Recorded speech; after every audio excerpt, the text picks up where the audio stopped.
Hello, I'm Jashikins, and welcome to an episode of The Raven Speaks. Now, I'm sorry about this being a little late, but today, besides having a doctor's appointment, it was also my monthly splurge day. I figured that since I was out and about, this was the last week of the month, today was going to be a lovely spurge. A lovely spurge. Gosh darn it, I can't pronounce shit today. So, I decided today would be the monthly splurge day. Okay, I got it. I can still say words. And then after I did my shopping, I bought some stuff I needed and I came home and I relaxed for a little bit. So yeah, so sorry. Sorry for that, for the one or two watching it live. Anyways, The Raven Speaks is a series of weekly videos about a variety of subjects. Feel free to comment below to suggest the topic for a future episode. And don't worry, it doesn't have to be Game of Thrones related if you don't want to. If you want me to talk about something specific only to Animorphs, you know, just a little suggestion. Anyways, for some reason I deleted the two requests from Tally and Tasha feature. Oh, God, I can't pronounce anything today. Anyways, for some reason I deleted the two requests from Tally and Tasha featuring Granny, and just noticed it when writing this week's episode. I believe this was done when I was deleting my review of the Game of Thrones finale. I have all my reviews in one document, and sometimes mistakes happen. However, I do remember the viewer asking for me to talk about Sansa.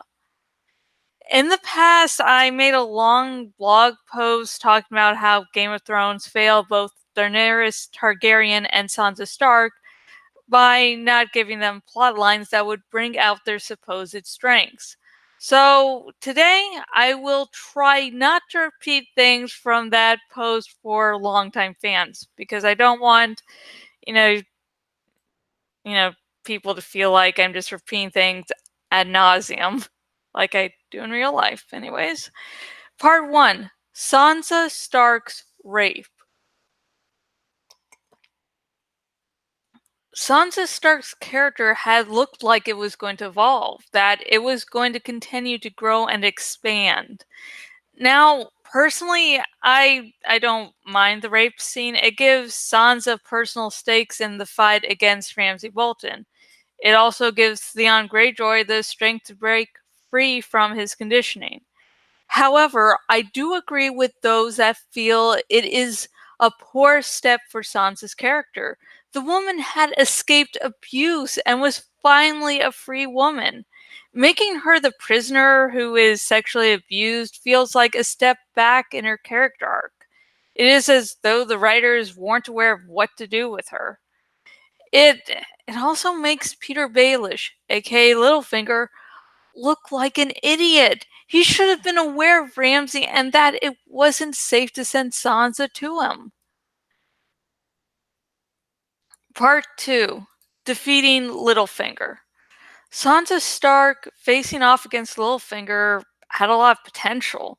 This plot would prove to all that the Stark girl was smart, that she was someone who had learned how to play the game and was, therefore, a real contender for the Iron Throne. However, D&D butchered all hope of Sansa's character being proven competent. She was fooled by Littlefinger's idiotic plan. She truly thought Arya Stark, her sister, the girl who didn't want to be a lady, wanted to rule Winterfell. Ugh, fudge. This even though the younger Stark had never shown any interest at being a lady.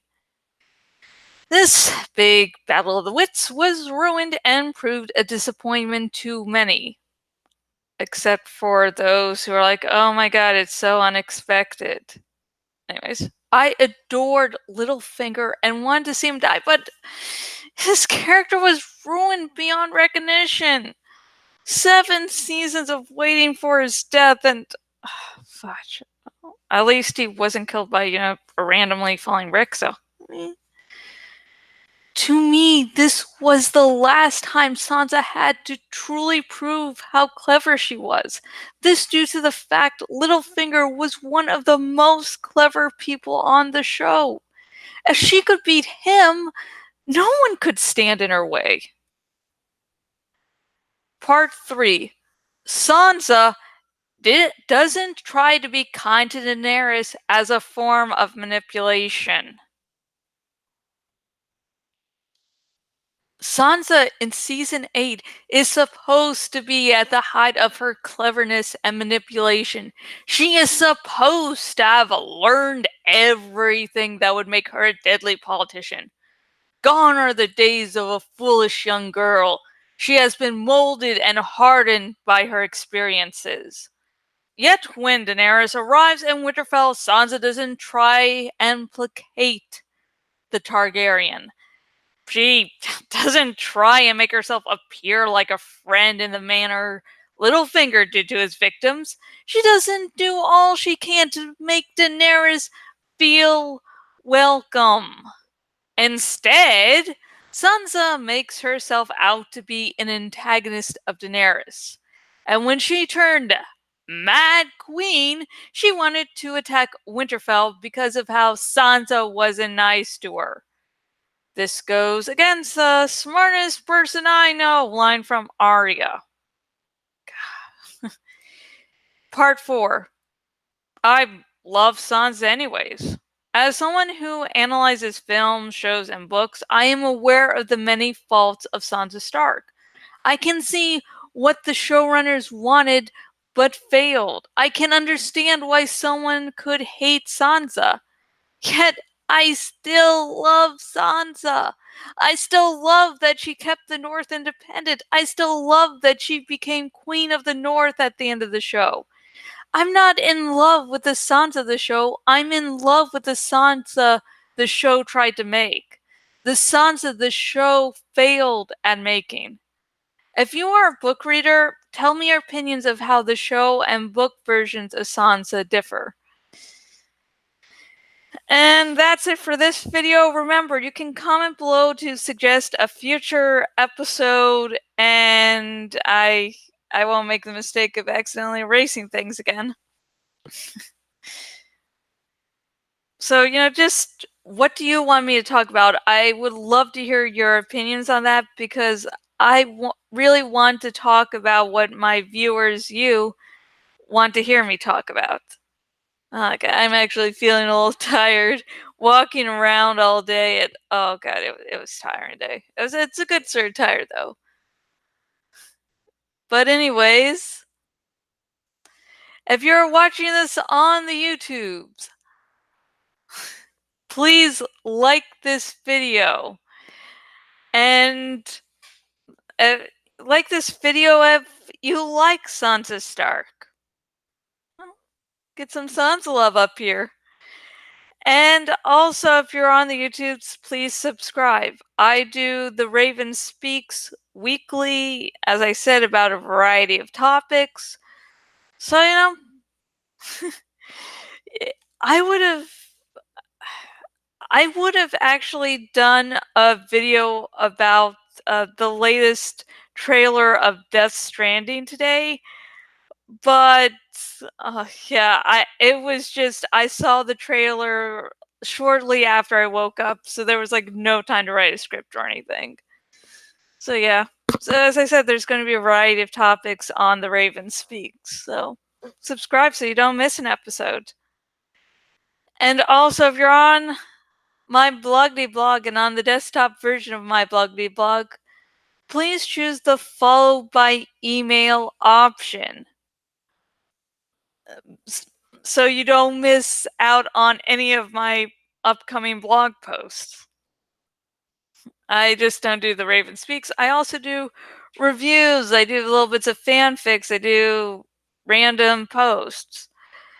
And also, for my blog and then YouTube, I am working on my Game of Thrones Season 8 review.